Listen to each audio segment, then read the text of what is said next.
만약에 2019년으로 돌아갈 수 있다라고 하면 수단과 방법을 가리지 않고 조국 전 장관이 법무부 장관을 맡은 그 시점에 도시락 싸갖고 다니면서 말리고 싶은 저는 안원구 TV 수요일 진행을 맡은 김 선생입니다. 제 옆에는 언제나 변함없는 편안함의 대명사 시몬스 안 안원구 전 대구지방국세청장님 나와 계십니다. 예, 반갑습니다.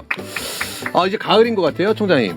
추워요. 날씨가 갑자기 추워져갖고 맞아요. 이 바바리 같은 거 입고 다녀야 될 것 같은 딱 느낌이 들지 않습니까? 벌써 옷을 바꿔 입었네요. 예, 뭐 한 벌 있는데 딱 요 시기에 잠깐 입을 수 있는 옷이라서 오늘은 가을 남자 김 선생과 늘 가을 남자 같은 중후한 안원구 청장님이랑 수요일 방송 진행을 하도록 하겠습니다. 그 가을 남자 같은 게 어떤 늘 가을 약간 좀 그 교회 오빠 같은 분위기 있잖아요. 약간 분위기 있고 그래요? 밤중에 이렇게 뭐 술은 안 먹었는데 뜬금없이 톡 보내갖고 자니?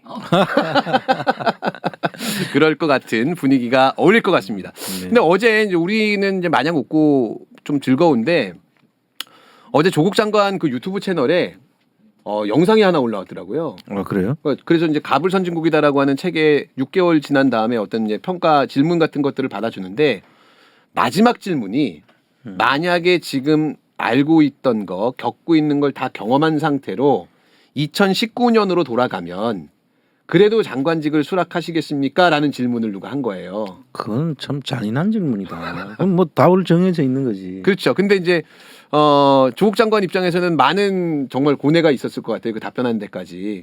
고뇌가 있을 게 없죠. 지금 아마 그 겪으리라고 상상도 못했던 일을 지금 겪고 있잖아요. 그렇죠. 근데 뭐 돌아간다면 그럼 돌아가면 당연히 장관 아니라 장자도 싫어할 거예요. 지금. 그래서 고추장도 안 드신다는. 그러니까. 근데 이제 이런 말씀을 하시더라고요. 이렇게 가족을 멸문지화 시킬지는 몰랐다라는 코멘트가 나오는데 그거는 맞겠죠.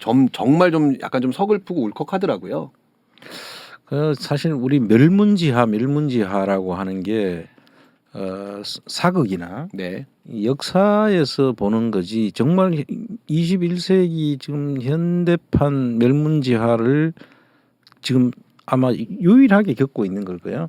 일단 뭐 보통 우리 검찰들이 수사하면서 네. 이 가족들을 망가뜨리고 온 집안을 저렇게 도륙하는 일은 가끔 있어서 저도 당했으니까요. 네네. 이게 저렇게 하긴 하지만은 지금 조국 장관한테 한 것은 정말 최악의 네.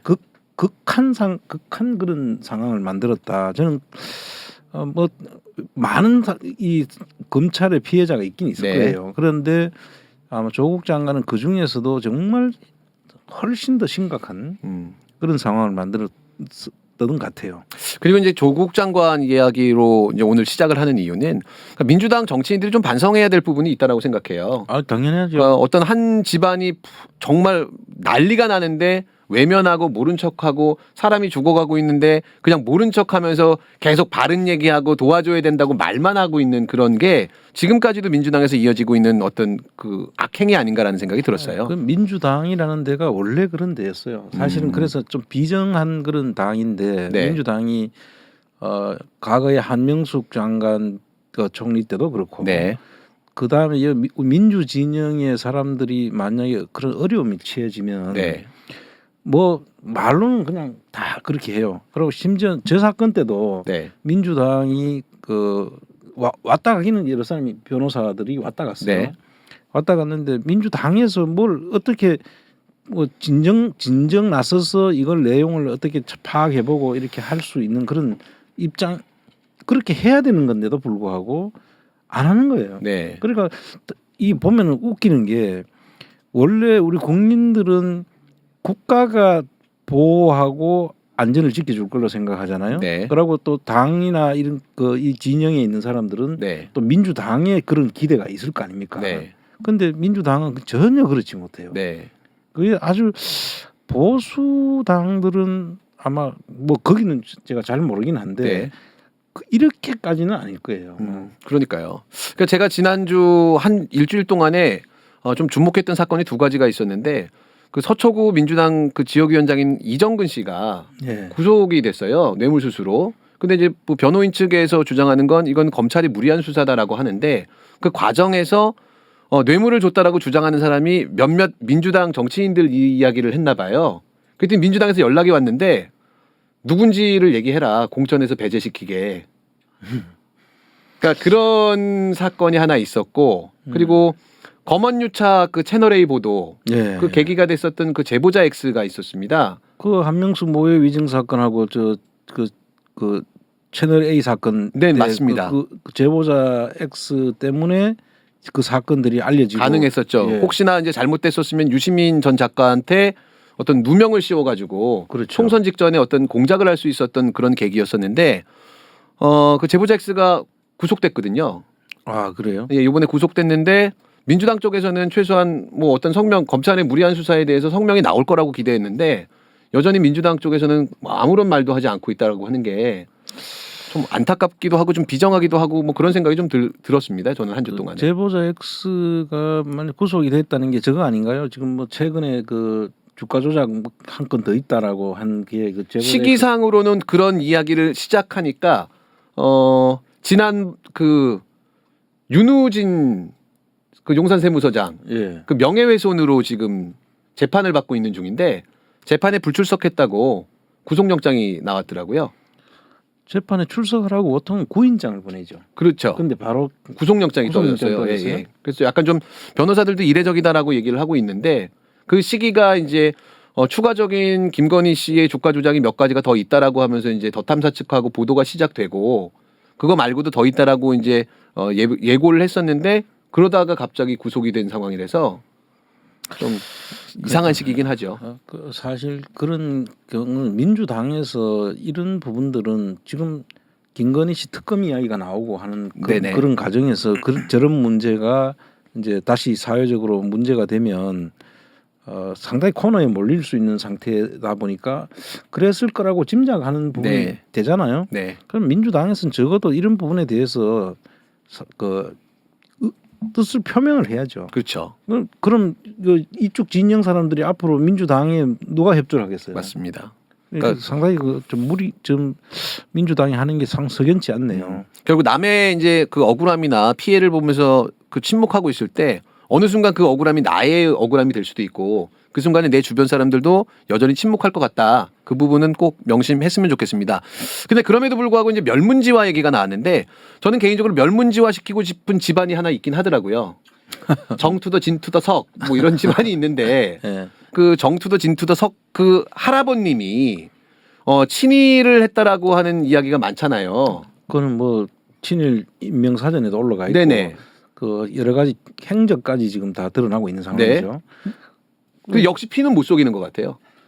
그런데 그 또 그 아들 네. 아들이 또 군부에서 그 당시에 또 저거였잖아요. 네네. 그 군부에서 내무장관까지 했나요? 네. 그 이제 이게 친일을 해서 그냥 그 문제가 있는 게 아니라 친일을 했던 사람들이 다 잘 살아요. 또 그렇죠. 잘 살고 자식들 교육도 많이 그 유학까지 이런 것도 시킬 수도 네. 있고 그래서 일정한 그 돈이 마련되면은 이 사회의 기득권으로 자리 잡고 또 그 아들이 또 지금 아들들이 다 지금 잘 살고 있고 네. 또 그 밑에 아들들도 또 잘 살고 있어요. 그렇죠. 그래서 이게 참 어떻게 보면은 그 독립운동을 한다고 그 우리 그 일본 치하에서 하던 사람들은 다 지금 그때 당시에 집 팔고 논 팔고 뭐 다 해가지고 그 군자금으로 독립군 자금으로 됐던 사람들은 네. 거지같이 살고 네. 자식들도 그 전부 다 힘들게 교육도 못 시키고 네. 지금 오히려 힘들게 살아가고 있는데 이게 정말 아이러니한 역사의 아이러니라고 봐야 되는 거죠. 네. 그럼 너무 진짜 심각한 사실인 거예요, 이게. 그러니까 정진석 그 비대위원장이 이재명 더불어민주당 당대표를 공격하기 위해서 지금 한미일 군사 그 같이 공조가 일어나고 있는 그 분위기에 대한 비판을 일본이 조선을 한 번도 전쟁을 한 적이 없다. 그리고 조선은 내부의 부패 때문에 망한 거다라고 하는 뭐 그런 워딩들을 가지고서 일단 시작이 됐잖아요. 그거 어떻게 평가하실까요? 근데 이 역사도 모르고 정말 그 아무것도 모르는 그런 사람도 아니고 네. 왜 저런 이야기를 할까 할 정도인데 아니 그럼 일본이 네. 임진왜란을 일으킨 거는 그러면 우리가 일본을 침략을 했나요? 그러니까요. 그럼 광화문 광장에 이순신 장군은 왜 있죠? 그러고 우리가 36년 동안 우리 와서 일본이 국권 침탈을 해서 우리 그 속박해서 우리 식민지로 만들어 가지고 36년을 우리가 살았는데 네. 그럼 그거는 뭐예요? 우리나라를 도와주러 왔나요? 그러니까 식민지 근대화론을 주장하려고 하는 것 같아요. 결국 그러니까. 이제 못 사는 나라를 우리가 가갖고 합병해갖고 도와준 거다, 발전시켜준 거다. 그거를 염두에 안 둔다면 어떻게 그렇게 이야기할 수 있겠냐고. 네네. 이게 우리는 일본하고 전쟁을 한 적이 없다. 네. 그 사실은 우리가 더 거슬러 올라가면은 지금 일본은 우리가 이제 그 임나일본부설이라는 거를 네. 가지고 지금 임나일본부가 한국 그 본토에 있었다. 네네. 그래가지고 옛날에 가야 지역에 있었다. 네. 이렇게 이제 주장하는 그런 걸 교과서에 만들어가 했잖아요. 근데 지금 이제 알아보니까 그게 뭐 대마도 쪽이다. 이런 이야기들이 지금 나오고 있는데 그래서 그거는 지금 사라졌어요. 네. 그런데 그거를 가지고 우리 그 대륙으로 진출하는 기반을 마련하려고 했다는 게 일본 그 알려져 있는 사실인데 그런 것까지는 모른다 치더라도 네. 임진왜란이 그 일본군의 침략에 의해 가지고 이루어졌다는 거 그거를 모른다 하면 저런 자리에 있을 수 있는 사람입니까? 그것은 국회의원 해서 안 되는 거죠. 그 나중에 이제 변명하기로는 결국은 그 전쟁을 안 했다라고 하는 얘기가 조선이 일본과 제대로 싸운 적이 없다라는 얘기를 한 거다. 그 부패한 거를 뭐 비판한 거다라고 얘기를 하거든요. 그러니까 조선이 그 얘기 했잖아요. 네. 한국이 그 조선이 그 부패하고 문제가 있어서 네. 그런 거지. 네. 나라를 뺏겼지. 네.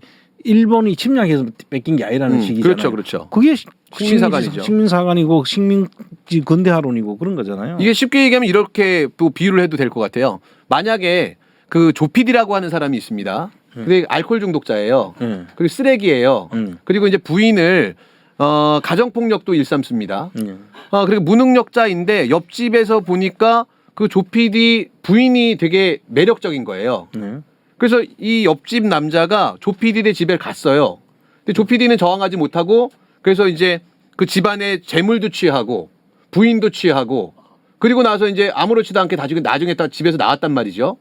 그랬더니 제3자가 그걸 보면서 저거는 조피디가 무력하고 무능하기 때문에 가정폭력을 일삼았기 때문에 옆집에서도 그냥 함부로 한 거다.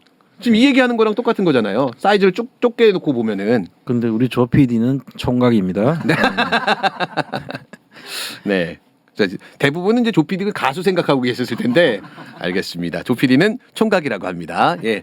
또 혹시 조피디가 되게 잘생겼습니다, 여러분. 이 아농구 TV 메인 PD가 매우 매력적이니까요. 관심 있으신 분들 댓글 남겨주십시오. 그 조피디는 특히 60대 이상을 좋아한다고 합니다. 네, 그래서 이게 참 나라가 그 지도자가 잘못 서고 나니까 그 밑에서 정말 엉망진창이 된다라고 하는 게 요즘 시국을 보면은 딱 그런 것 같아요. 정말 처음에는 설마 했는데 네. 이제는 현실화되고 있고 이제 점점 도가 깊어지고 있고 네. 뭔가 개선될 여지가 전혀 안 보이는 네. 참 심각한 시국입니다. 지금. 네. 근데 오늘 또 정진석 그 비대위원장이요. 기자들한테 이렇게 얘기했습니다. 제발 역사 공부들 좀 하십시오. 이렇게.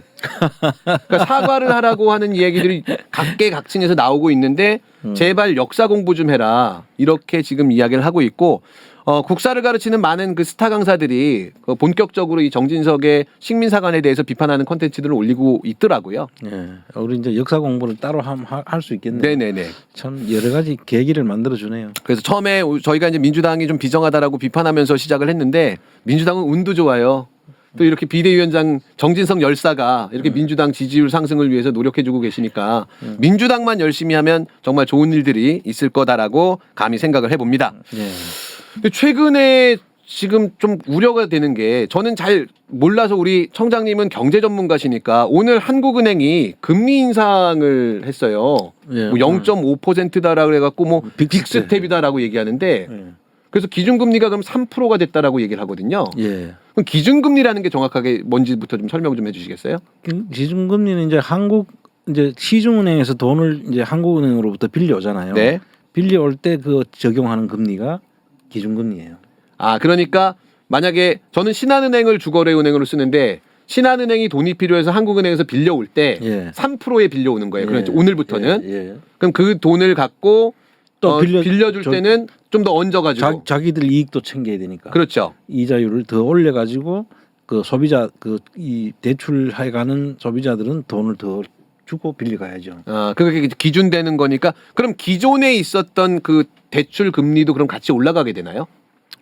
이제 대출 금리 변동 금리로 적용했으면은 네. 그 변동에 따라 가지고 올라가는 네. 거고 네. 고정 금리라고 하면은 고정된 금리로 가는데 그래서 변동 금리가 대부분이잖아요. 네. 그 기준금리 올라가면 은행에서는 당연히 올라가게 받으니까 네네. 은행으로 볼 때는 시중은행으로 볼 때는 손해가 없는 거예요. 은행은 그렇죠. 은행은 오히려 더 받을 수 요만큼 올랐으니까 이만큼 좀더 올려야지 올려가지고. 이렇게 할 수는 있겠죠. 그렇죠. 그렇죠. 그래서 그렇게 되면은 결과적으로 돈 버는 거는 은행만. 은행들만 벌고 그래서 행제세를 도입해야 된다고 지금 이야기하는 거고요. 그 제일 죽어나는 거는 이제 서민들이죠. 네. 돈 빌려 어쩔 수 없이 빌릴 수밖에 없는 사람들이 이자를 더 내야 되니까. 네. 그럼 금리를 올리는 이유는 뭔가요? 왜 금리를 올려야 되는 거죠? 금리를 올리는 이유는요. 네. 시중에 이제 돈이 많이 풀렸다고 보는 거죠. 그러니까 네. 지금 우리가 고물가라고 지금 하잖아요. 네네. 물가가 자꾸 올라가니까 돈이 많이 풀렸으니까 물가가 올라간다고 보고 네. 돈을 이제 금리를 높여 가지고 돈을 이제 시중은행에서 돈을 빌려가는 사람들이 줄면은 네. 돈이 적게 돌 거 아닙니까? 네네. 이제 그렇게 돈을 시중에서 돈을 빨아들이는 역할을 네. 한다고 봐야죠. 금리를 올려서 그러니까 흔히 말하는 뭐 인플레이션이다라고 하는 걸 좀 방지하기 위해서 금리를 올린다라고 이해하면 되겠네요. 그렇죠. 그럼 이제 투자할 사람들도 돈을 빌려 가지고 투자를 할 텐데 네. 투자하기에 금리가 높으니까 네. 투자해가 얻는 이익보다도 이자를 더 주고 빌려와야 되면 투자가 하기 힘들어지죠. 그래서 결과적으로 투자도 이제 잘 안 하게 되고 그러면 결과적으로 어떻게 되겠습니까? 앞으로 갈 수 있는 길은 고용도 지금 불안해지는 거예요. 네. 지금 이제 투자를 안 하니까 사람이 일할 자리가 없어지는 실업이 이제 많이 생기는 거죠. 그렇죠. 그래 되면 결국 경기 침체가 되죠. 네. 그걸 이제 스태그플레이션. 스태그플레이션으로. 네. 그 물가는 높고 그 인플레에다가 고용이 안 되고 하는 네. 그런 상태로 가면 네. 경기가 침체되는 스태그플레이션이 되는 거죠. 이게 좀 되게 그럼 위험한 상황이다라고 보면 되겠네요. 지금 이제 그런 상황으로 가기에 집중돼 있는데 사실 이게 우리나라에서 직접 이렇게만 생긴 걸로 볼 수 없고 네. 이게 이제 자꾸 이제 미국이 연방준비은행에서 돈을 막 올리잖아요. 네. 금리를. 네. 거기 뭐 우리보다 훨씬 더 빅스텝이 아니라 자이언트 스텝으로 네네. 막 가고 있잖아요. 0.75%씩 올리고 막 그러니까. 그러니까 이제 달러가 우리나라에 와 있던 달러가 미국에서 이자율이 높으니까 그쪽으로 이제 가는 거죠. 네. 그쪽에 해놓으면 네네네. 훨씬 더 이자가 네. 높아지니까 그러면 돈이 다 빠져나가니까 환율이 높아지는 거죠. 네.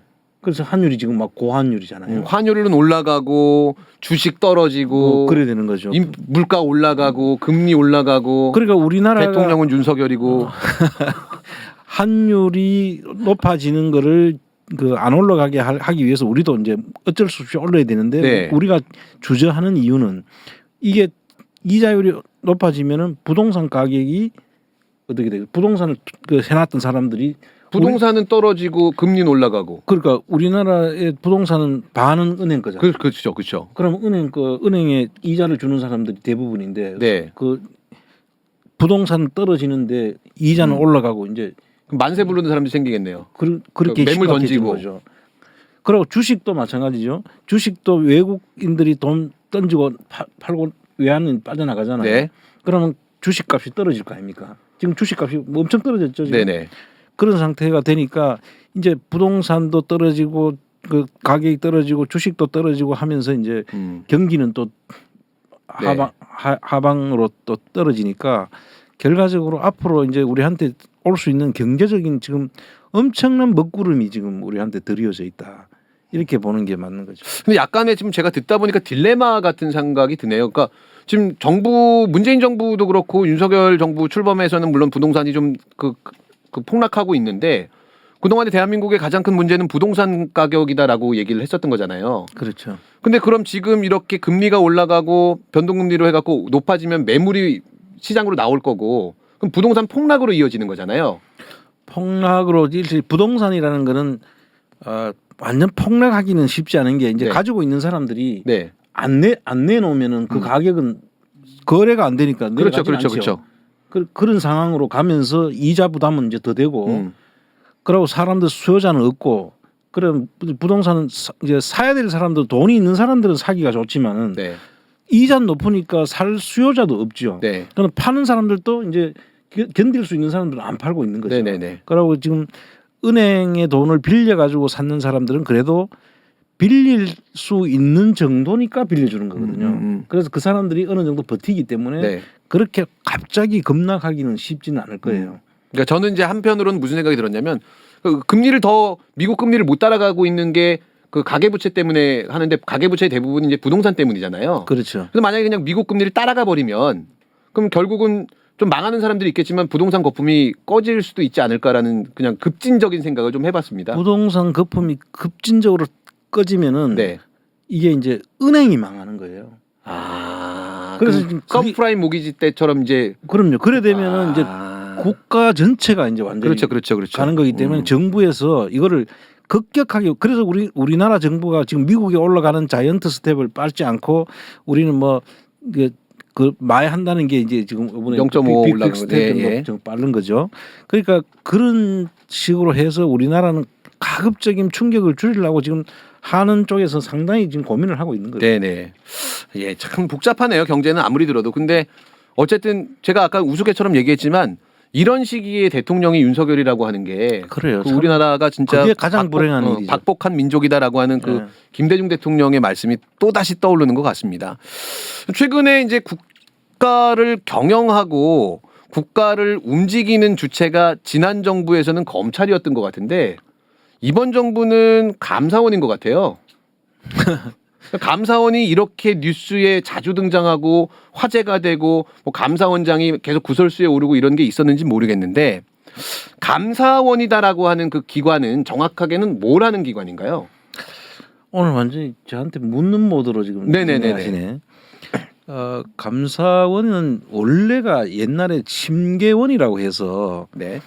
국회에서 법을 만들잖아요. 만든 법을 행정부에서 잘 집행하고 있느냐. 네. 또 국회에서 예산을 결정을 해주잖아요. 네. 그 예산 집행을 제대로 했느냐.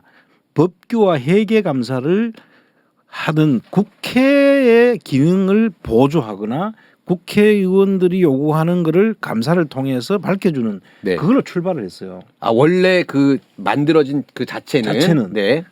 그래서 그 심계원이라고 하는 거를 이제 그 예를 들어서 행정부 내에서 감사를 하면은 자기 원래 행정부끼리 식구잖아요. 그렇죠. 그런데 행정부는 누구의 견제를 받습니까? 국회의 견제를 받죠. 근데 국회의 견제를 받았는데 그 손발이 되는 심계원이 있어야 되는데 네. 이게 이제 행정부로 싹 넘어간 거예요. 그렇네요. 네. 그래서 이제 대통령 밑으로 들어갔어요. 네네.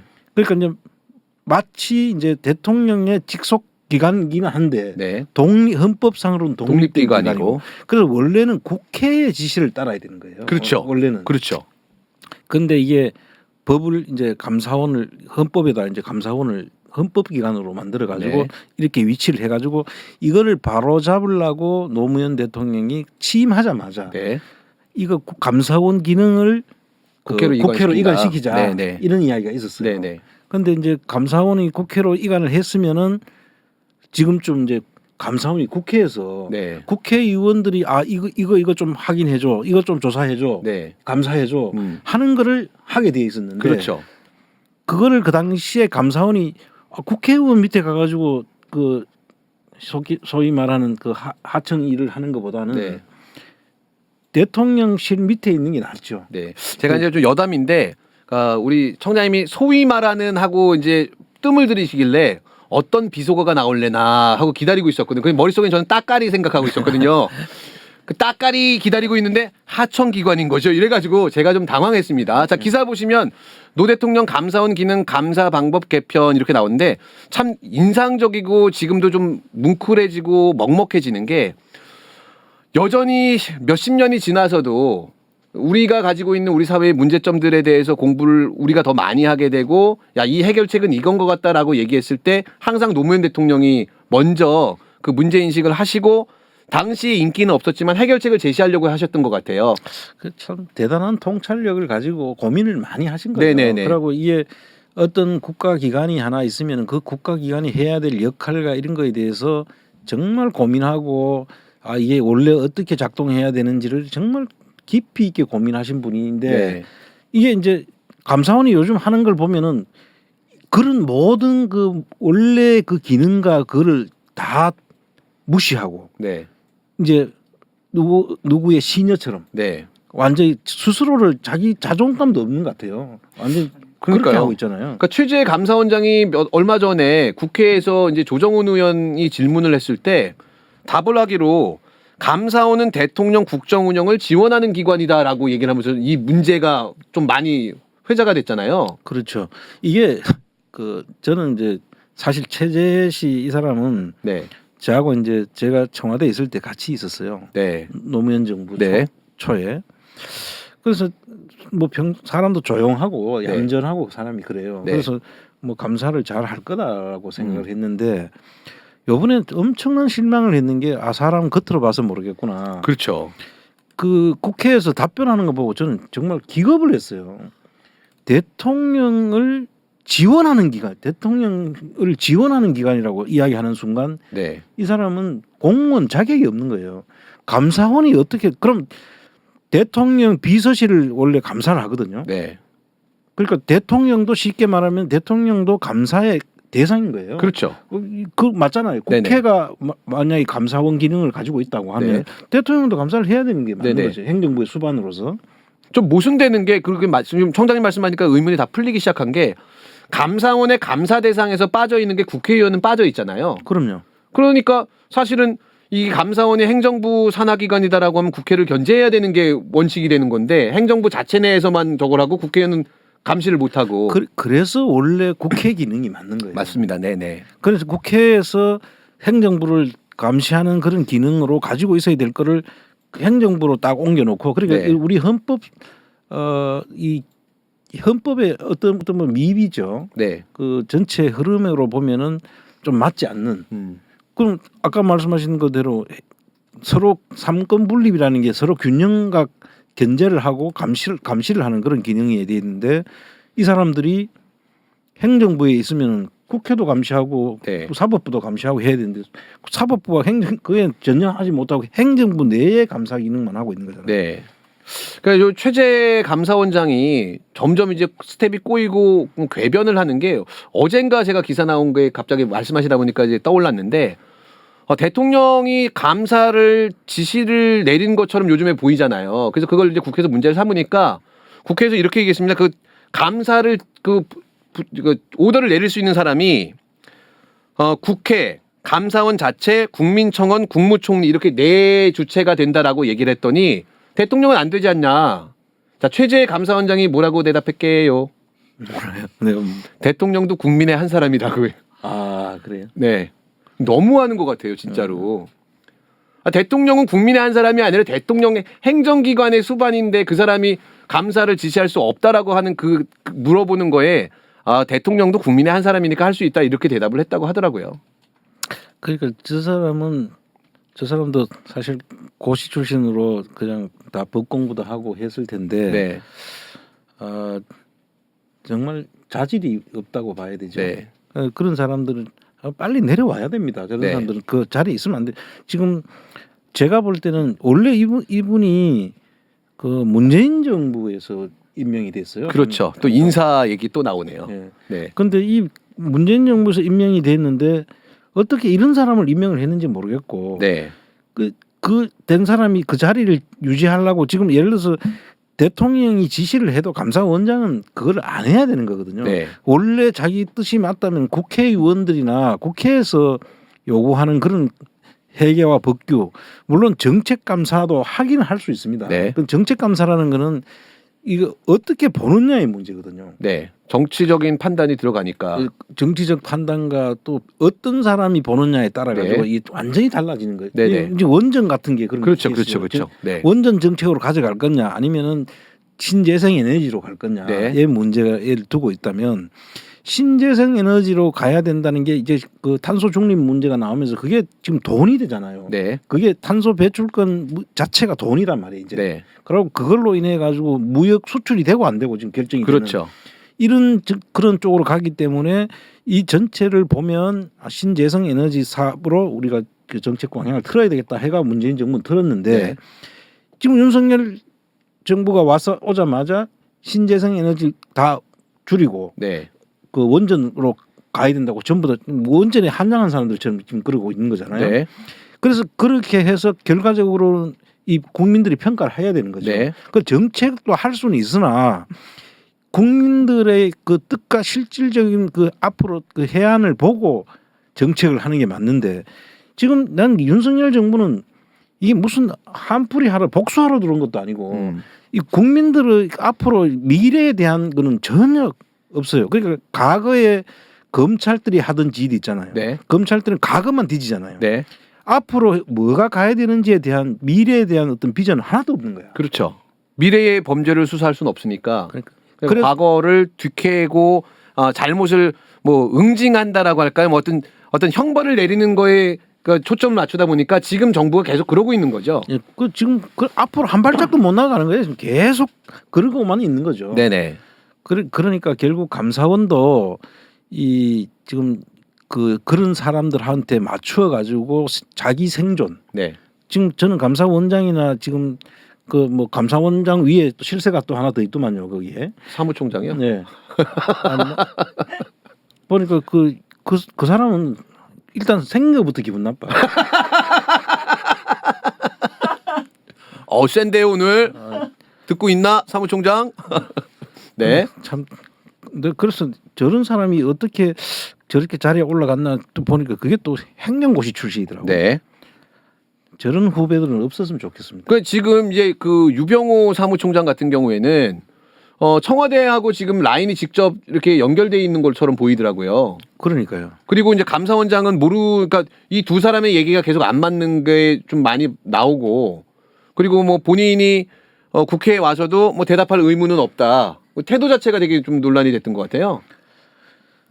지금 이제 감사원이 들어서자마자 이 사람이 나는 감사원 사무총장은 뭐 저는 개인적으로 제가 전에 청와대에 있을 때 네. 감사원을 내가 담당을 해가지고 네. 감사원 구성이나 이 감사원의 사무총장이나 감사위원들이 하는 역할과 이런 거에 대해서는 저희가 알고 있었는데 네.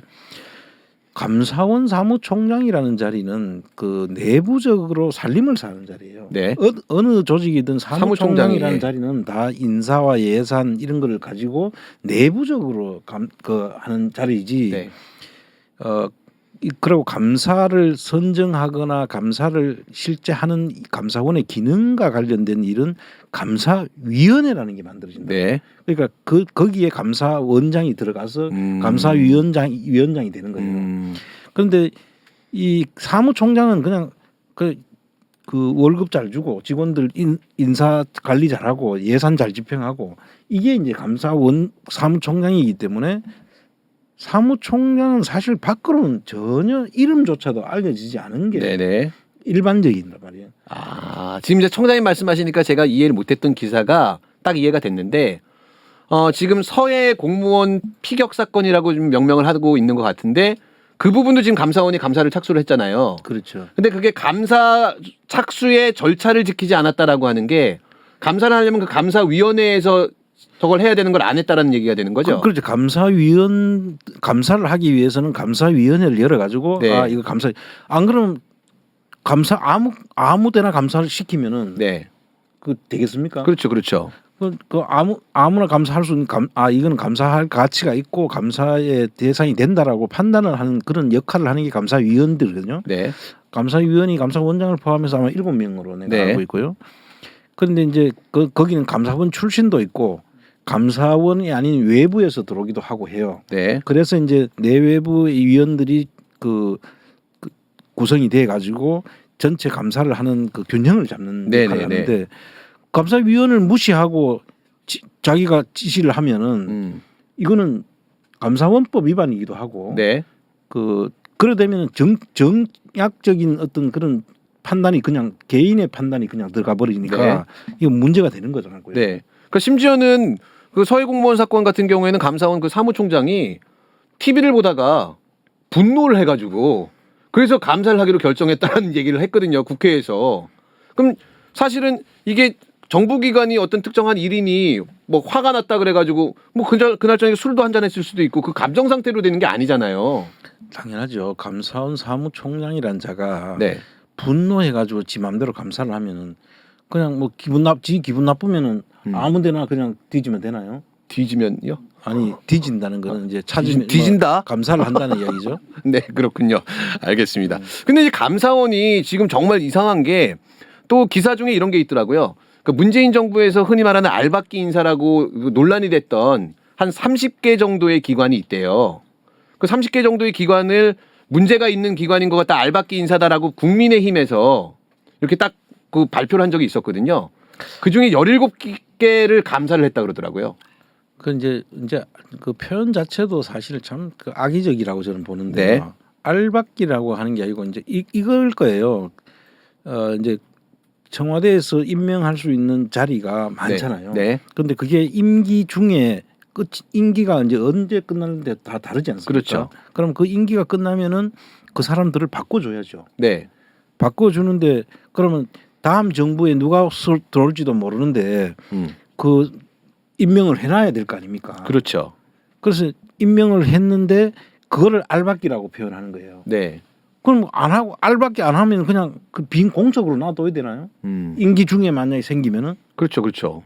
그걸 알박기라고 표현하는 걸로 네. 보여져요. 그런데 그 표현은 국힘당이 아마 그 문재인 정부를 그 뭐 폄훼하거나 네. 또는 그 문제를 삼으려고 그렇게 이제 그 프레임을 짠 것이고요. 알박기라는 것은 저는 뭐 동의할 수 없는 이야기고 네. 어쨌든 그렇게 임명했던 사람들을 지금 몰아내기 위해서 네. 옛날에는 뭐 블랙리스트를 해가지고 하다가 그 블랙리스트라는 말을 못 쓰니까 알박기라는 표현을 해가지고 오히려 그걸 그 상대방을 쳐내기 위한 하나의 그런 작업을 시작했다 이렇게 보면 되는 거죠. 네. 근데 그거 조금 그 논점이 다른 얘기인데 그럼 그 공공기관이나 그 대통령이 임명하는 그 임명직 그 기관장들은 대통령이랑 같이 임기를 맞추는 게 더 효율적이기는 하지 않을까요?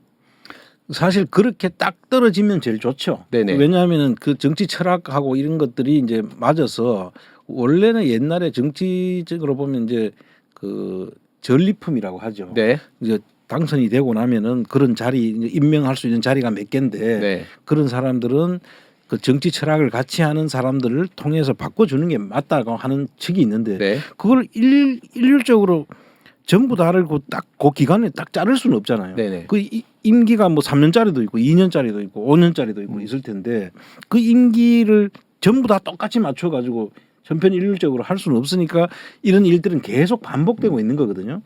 그래서 웬만하면은 그 당선된 대통령의 정치 철학에 맞추어서 하는 게 맞습니다만은 그렇지 못할 경우에도 같이 이제 가야 되는 수가 있는 거죠. 네.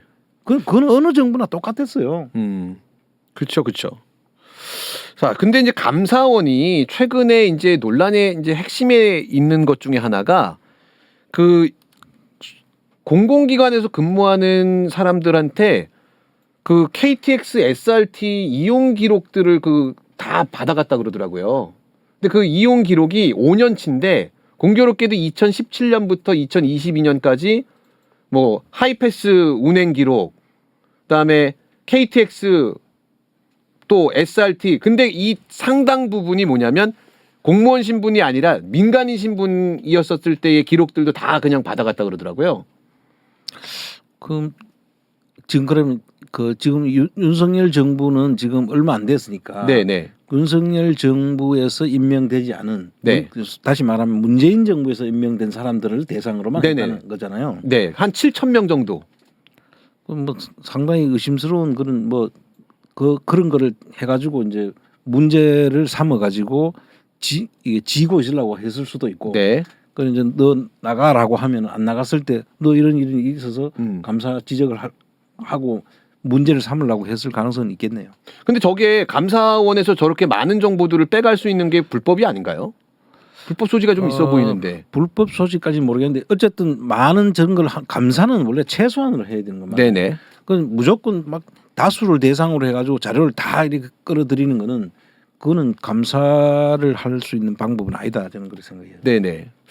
자, 근데 이제 그 감사원은 사실은 뭐 어떤 면에서는 아무런 티가 안 나고 조용히 움직여야 되는 건데 이렇게 막 정권에서 부추겨 갖고 이렇게 막 크게 띄우는 어떤 의도 같은 게 있을까요? 이게 우리 같은 경우에는 이게 감사원이 이렇게 하면은 분명히 문제가 있다라고 인식하는데 일반 사람들은 그렇게 인식을 안 해서 그러는 건지 사실 이게 시끄러우면 정권에 훨씬 더 부담이 될 것 같은데 이렇게 하는 저희를 저는 좀 이해하기가 좀 어렵거든요. 그러니까 이제 이런 거죠. 이제 검찰 공화국이 됐잖아요. 네.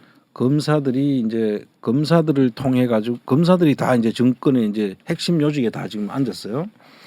그래서 검찰들이 통치하는 나라가 되어버렸단 말이죠.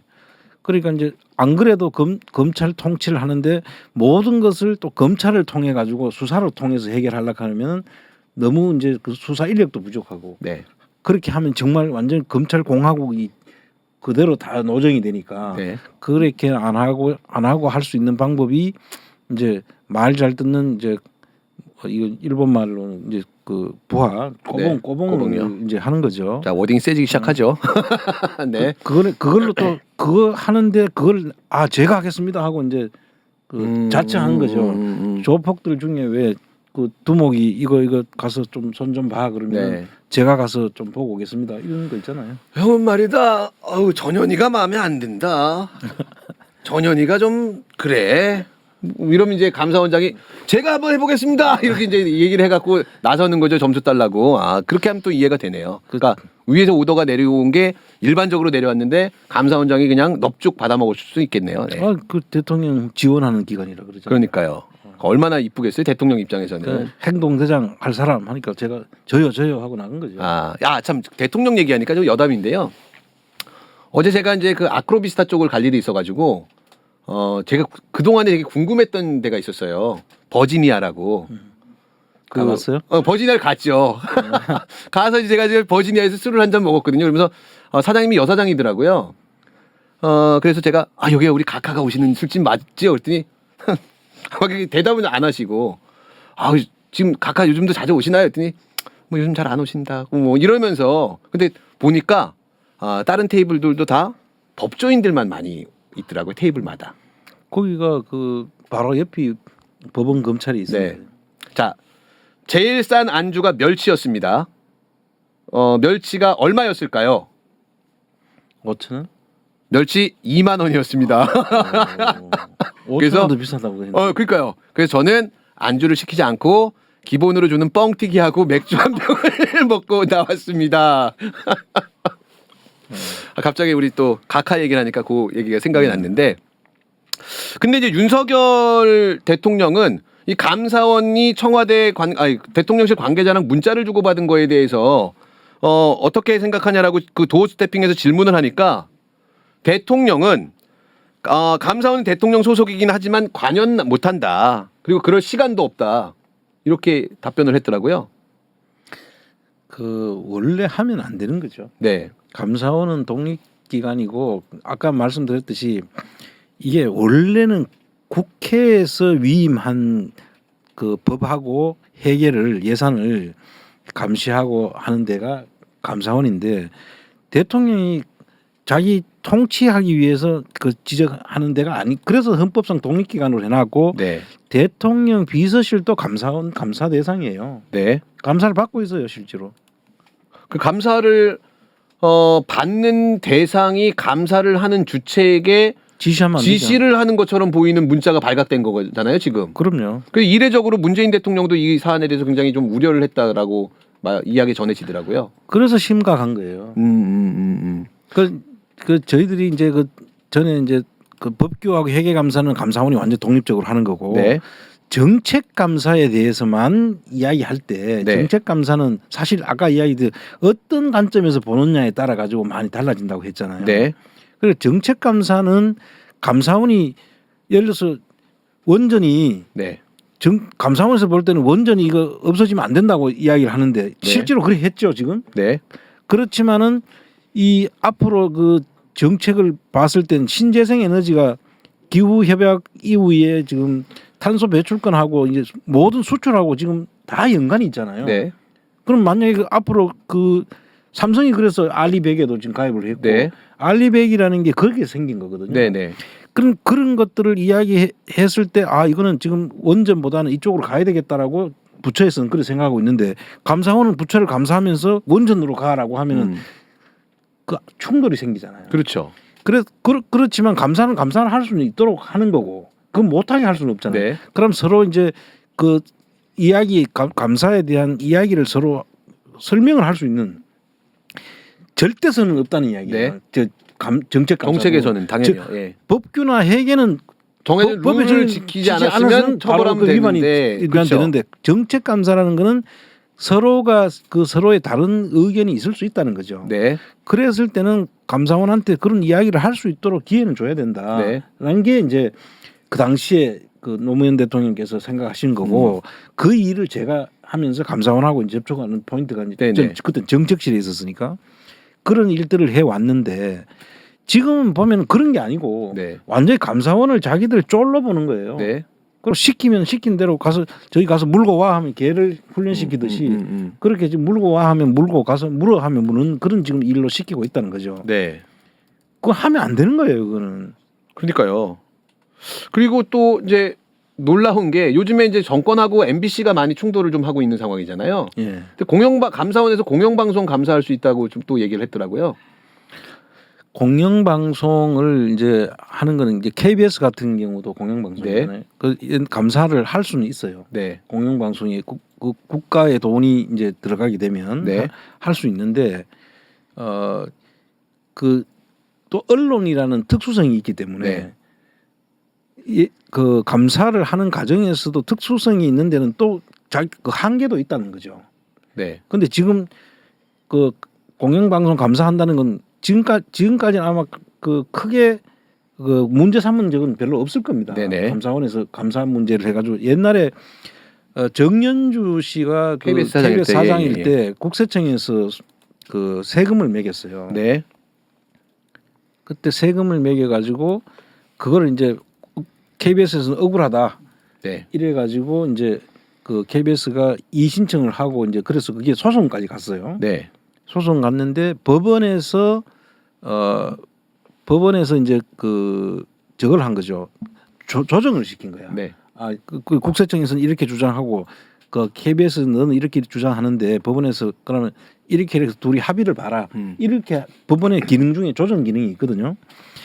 그래가지고 이제 KBS 받아들였는데 그걸 갖다가 정영주 사장이 배임을 했다. 이래가지고 KBS 사장을 쫓아냈죠. 네. 이명박 때. 네. 그래서 그분이 지금 방송통신 방통위가 아니고 무슨 심의위원회인가 방심위위원장을 하고 계시죠.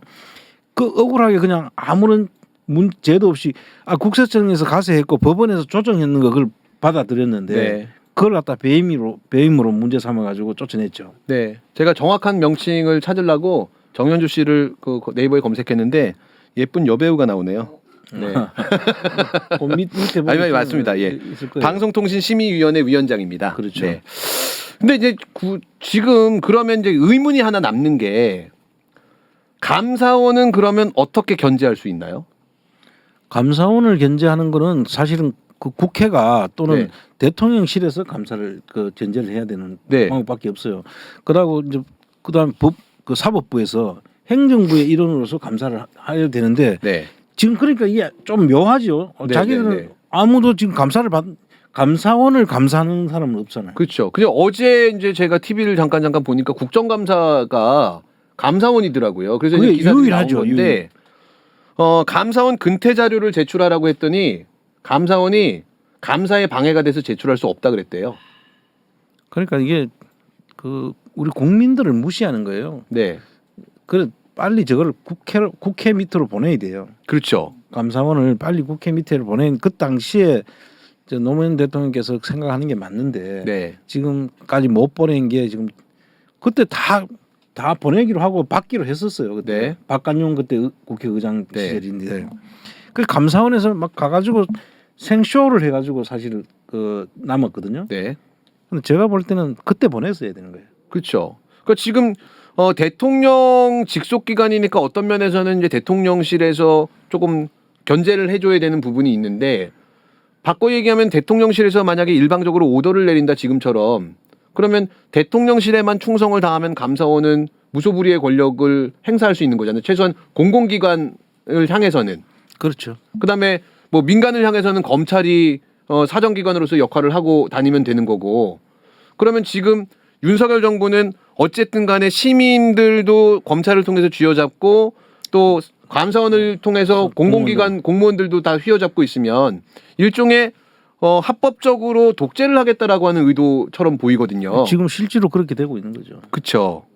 그래서 예를 들면 뭐 무슨 공사하고 뭐 큰 돈은 아닙니다만 분명히 대선 기간에 약속했던 건 대통령실을 이전하게 되면 쓰레기통까지도 다 가져가서 재활용하겠다. 근데 비품 다 샀더라고요. 지금 뭐 전부 다 새롭게 했을 거예요. 네네. 그러니까 그렇게 지금 국민을 기만하고 국민을 조롱하고 막 그러는 정부인데, 근데 문제는 사실은 참 안타까운데 이런 골방에서 우유빛깔 안원구 이런 사람만 이걸 외치고 있다라고 하는 게 문제인 거죠. 언론은 되게 너무 조용한 것 같고. 그러니까 누가 봐도 다 잘못하고 있고 누가 봐도 다 편법이고 누가 봐도 다 불법이고 하는 게 판을 치고 있는데 언론이 되게 잠잠하다 보니까 생각보다 많은 사람들이 알고 있는 것 같지가 않더라고요. 혹시 또 언론이 나서면은 또 언론도 감사한다 할지 모르죠. 그렇죠. 지금 현재 뭐 얼마 전에 국세청이 MBC 세무조사 시작했거든요. 예. 이게 모든 동원할 수 있는 수단과 권력기관들을 동원해서 이 언론이 됐던 아니면 어떤 그 반항하는 세력들이 됐던 간에 이 사람들을 막 잡아 돌리니까 정말 군부 독재에 버금가는 검찰 독재 정부가 지금 출범하고 있는 것 같아요. 이제 뭐 좀 감사원 이야기하다 이제 MBC 이야기를 잠깐 네. 하자면 MBC는 사실 지난번에 김건희 그 7시간 녹취록 네네. 유일하게 틀은 공영방송이죠. 네네. 그리고 또 최근에 그 뭐죠 그 장인수 네네. 그 한동훈 주가 조작 주가 조작은 예예. 그것을 했죠. 네, MBC에서 했습니다. 그러고 지금 계속 MBC가 어제 PD 수첩도 학위 논문 표절 관련돼서 했죠. 네. MBC가 지금 어떻게 보면은 우리 국민들의 알 권리에 가장 충실해서 지금 하고 있는 네네. 그런 방송이고 나머지들은 눈치 보면서 지금 이러고 있는 중인데 네. MBC가 저렇게 하니까 이제 바로 지금 그 세무조사가 지금 들어갔잖아요. 네네. 그 저는 이제 세무조사 이야기에 대해서는 이제 내가 그 내용을 좀 아는 사람이니까 네. 조금요? 사실 이제 제가 있을 때도 그때 당시에 제가 처음 그동안의 언론사 세무조사는 가장 먼저 시작된 게 제가 그 김대중 정부 청와대에 있을 때 네. 그때 이제 그 언론사를 이제 그때는 한 번에 전부 다 싹 정리를 한번 했죠. 네. 세무조사를 했죠. 네. 그때는 제가 청와대에 있었고 직접 네. 조사에 참여를 안 했지만 그때도 그동안에 언론사는 약간 성역처럼 남아 있었던 거예요. 네. 그리고 국세청도 언론사는 사실 잘 못 건드렸던 거죠. 그동안에. 왜냐하면은 언론사가 또 국세청을 이렇게 들여다보기 시작하면은 국세청이 피곤하니까. 그렇죠. 그래서 그동안에 안 해오던 거를 김대중 정부 때 이제 한번 보니까 그때 난리가 났죠. 네. 언론사 손본다고. 네. 완전 세무조사를 하니까 사실은 그 세무조사하고는 상당히 좀 조용했어요. 네. 제일 겁내는 게 검찰도 아니고 언론은 검찰도 아니고 국세청이 제일 겁나는 거죠. 왜냐하면 돈을 뺏어가는 곳이 네. 자기들 그 형사처벌 받는 것보다 훨씬 더 아프니까. 그게 좀 모 인사도 해당이 되겠네요. 최근에 화제가 되고 있는 이투더 종투더 원 씨 같은 경우에 돈을 뺏으면 그게 제일 치명적일 수 있겠네요. 그래서 제가 그 이야기를 한 거예요. 네, 네, 그렇군요. 이제 네. 그건 선택하면 되는 거예요. 그분은. 네. 그런데 이제 지금 이제 언론사가 그래서 언론사가 다른 어디 누구한테도 다 큰 소리 치는데 네. 그 세무조사하는 데 대해서는 제일 약한 거죠. 그래서 이제 진보 진영에서는 언론사들 세무조사를 하라고 네. 이야기도 나오고 하죠. 이제 그랬는데 국세청도 상당히 부담이 있는 거예요. 사실. 네. 그렇게 그렇게 하고 난 다음에 그다음에 제가 다시 국세청으로 복귀해서 그때 조사를 또 언론사 조사를 했어요. 그때는 한목에 한 게 아니라 그 정기 조사 형식으로 이제 네, 하게 된 네. 거죠. 그 김대중 정부가 아니고 그때는 노무현 정부에 내가 나갔으니까 그때 할 때는 제가 조사를 하면은 그때 조선일보를 내가 조사를 했는데 네. 조선일보가 따라다녀요. 요즘 평상시에 아니 조사하는 기간 중에 조사하는 과정에서 그 그래서- 조선일보 사무실에서요. 그 아니면- 기자들을 시켜가지고 네. 요즘 그 더 탐사에 그 스토킹 하듯이 그 따라다니는 거예요. 아 퇴근 후에 어디 가는지 이렇게 퇴근하고 출근하고 이런 것들 다 뭐 하나 약정 하나 잡으려고요. 그러니까 그래서 그때 조사국장하고 할 때는 바로 그냥 퇴근하면 집에서 출근. 그때 조선일보도 꽤 그 부부금실이 좋아지셨다고. 그런 그 상황으로 그 당시 국세청을 그 언론에서 그렇게 했죠. 네네. 지금 더 탐사에 뭐 한동훈 그 저거 했다고 스토킹이라고 지금 그렇죠, 그렇죠. 저걸 했다고 하더라고요. 사실 그런 일들이 그 당시에는 있었어요. 그때 그래서 우리도 스토킹으로 고발했어야 되는 건데 그런 식으로 이제 하면서 세무조사에 대한 그 당시에 국세청의 저거는 언론사라고 해서 더 적극적으로 조사도 하지 말고 네. 더 소극적으로 안 하지도 말고 네. 이런 똑같은 다른 기업하고 똑같은 상태로 해야 된다는 게 이제 그쵸. 그때 그 정리를 한 거예요. 그게 맞는 거죠. 그 네. 국세청에서는 네. 언론사도 영리 기업이니까 네. 똑같이 하면 된다 이거죠.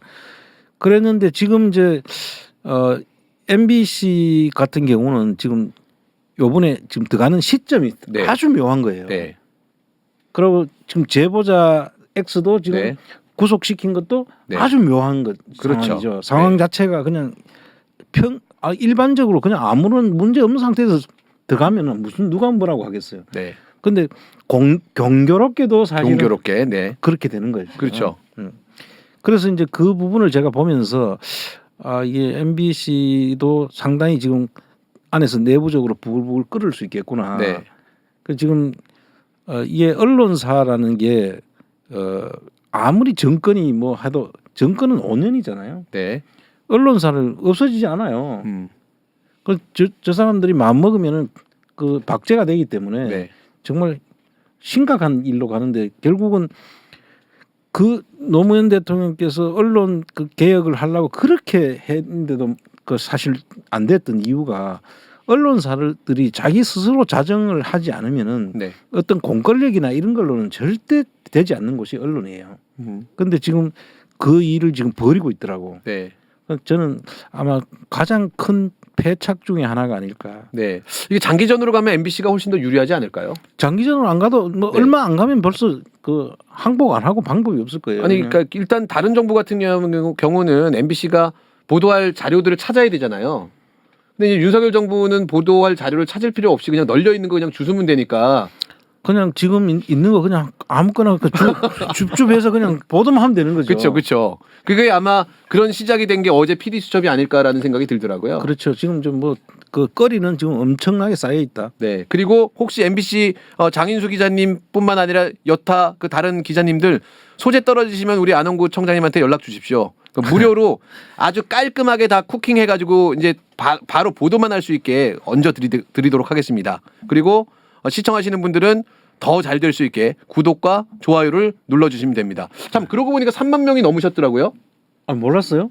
저는 요 며칠 좀 심란해 갖고 다른 거 하다 보니까 어제 딱 봤는데 3만 명이 넘어갔고 그럼 이거 뭐 나중에 행사하겠구나라는 생각했는데 혹시 행사 기획하고 네. 계신 거 있으신가요? 행사는 다음 주 주 생방할 때. 다음 주 목요일. 네, 목요일 날 생방할 때 지금 여러 가지 고민을 지금 PD가 우리 조 PD가 열심히 지금 하고 있는 것 같아요. 그 안홍구 청장님은 비키니 댄스 뭐 이런 거. 눈벨입니다. 그래요. 그러니까 지금 어쨌든 간에 국격이 녹는다라고 하는 게 오늘 있었던 기사 뭐 물론 다른 나라를 무시하는 건 아닌데 그 한국이 UN 인권이사회 이사국에서 떨어졌대요. 그러니까요. 그 방글라데시 뭐 물론 훌륭한 나라겠지요. 근데 사실 그냥 세상의 잣대로 이야기할 때 우리랑 비교가 될 수 있는 국가들은 아니잖아요. 그렇죠. 근데 그런 국가들한테 밀려가지고 대한민국이 유엔 인권이사회 이사국에서 낙선했다라고 하는 기사를 보면서 아 이렇게 우리가 모르는 사이에 대통령을 잘못 뽑고 나니까 국격이든 뭐라고 표현하든 간에 이게 살살 녹아 없어지는구나라는 생각이 들어서 좀 안타까웠습니다. 이제 그런 거는 이제 눈에 보이는 네. 현상이고요. 지금 아까 우리 잠깐 이야기했지만 우리 경제가 지금 내가 볼 때는 가장 큰 문제예요. 네. 주식 시장부터 부동산, 지금 물가, 환율 이건 뭐 어느 하나 할 것 없이 이제 곧 이제 앞으로 다가올 게 실업률이 또 높아질 거고요. 네. 그 없는 사람들은 이제 이 겨울 나기가 이제 우선 당장 힘들 거예요. 네. 뭐 모든 물가가 지금 이렇게 올라갈 거고 가스비나 뭐 전기 요금 같은 게 전부 다 이게 다 올라갈 거란 말이에요. 장바구니 물가도 마찬가지고. 네. 아유 뭐 너무 또 자꾸 이야기하면 한숨밖에 안 나왔어. 뭐 저는 고시원에 공공요금 다 포함되어 있습니다. 자, 참 걱정이 많습니다. 그래도 그 오래오래 가려면 이 정부 사실은 쉽게 뭐 무너질 것 같지 않고 우리가 유쾌하게 같이 연대하면서 하루하루 또 버텨야 될 것 같습니다. 청해 마지막 말씀 부탁드리도록 하겠습니다. 예, 뭐 오늘 이야기하다 보니까 이제 감사원 문제하고 거기에 너무 집중을 했는데 지금 보니까 네. 이 국가 안보도 지금 상당히 걱정입니다. 그렇죠. 제가 볼 때는 지금 이게 우리가 따로 한번 시간을 내 가지고 네네. 국방 문제를 좀 해야 되는데 북한이 지금 핵실험을 하고 뭐 전투기를 150대를 지금 띄운다고 지금 핵실험 임박했다 하고 네. 전투기는 지금 띄웠다고 하고 또 중거리 탄도미사일을 하고 이런데 이런 거에 대한 대비가 아니 물론 항상 그런 위협들은 이제 북한이 해왔죠. 네네. 그게 이제 꼭 뭐 제가 볼 때 우리 한국을 겨냥한 건지는 모르겠는데 네. 그렇다 하더라도 우리는 대비는 돼 있어야 되는 거예요. 그렇죠. 그렇죠. 그런데 지금 보니까 어느 한 곳도 대비가 하나도 안 돼 있는 거예요. 네. 그런데 대비 안 돼 있다는 사실도 모르고 있는 것이 더 문제인 거예요. 네. 대비를 해야 되는 부분을 안 해야 된다는 사실을 모르고 있기 때문에 이게 심각하고 만약에 어떤 문제가 생긴다면은 그거를 헤쳐나갈 수 있는 사람이 아무도 없다는 거죠. 네. 그래서 오늘 마지막으로 그 이야기를 제가 한번 우리 같이 좀 이제 앞으로 이 부분에 대해서 좀 각별히 우리가 좀 신경을 네. 쓰면서 봐야 되겠다는 생각이 듭니다. 네. 자, 이제 밤이 깊었습니다. 여러분, 혼자 있고 싶으니까 얼른 나가 주십시오. 얼른 이제 EJ 보고 EJ 끝나갖고 잠깐 왔다가 또 더워름 본다고 다시 넘어가실 거잖아요. 가세요. 저희 오늘 방송 준비한 거 여기까지입니다. 여러분, 시청해 주셔서 감사드립니다.